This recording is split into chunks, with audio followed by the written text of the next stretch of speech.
Yahsabu anna malahu akhlada.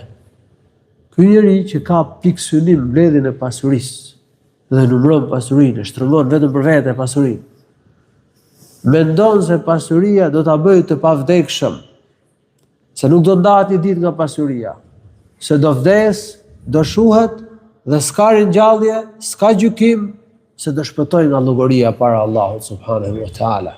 Pra të tillë janë njerëzit që janë shkujdesur ndaj Zotit, që e kanë mendje vetëm këtë dy gjoja, ke pasuria, ke mbledhja e pasurisë, e numërojnë pasurinë, e shtrëngojnë vetëm për vete, dhe mendojnë se pasuria do t'i bëjnë të përjetshëm, do t'i bëjnë të pavdekshëm, se me ato kënaqësi dhe pasuritë kësaj bote që kanë mbledhur, do shpëtojnë nga dënimi dhe llogaria para Allahut subhanahu wa taala. Po nuk ka shpëtim. Ka si Allahu në këtë botë, do ringjallen njerëzit, do dalin para Allahut subhanahu wa taala. Do vi një moment kur njeriu do ndahet nga kënaqësitë e kësaj bote, do e lëj pasurinë. Prandaj po ti thras një mendjes që do vdesim, do dalim para Allahut, ka llogari para Allahut. Nuk përshmon tjerët, nuk i tallë. Nuk e vën lojë tjetrin, nuk e mban vetëm më lart se tjetri.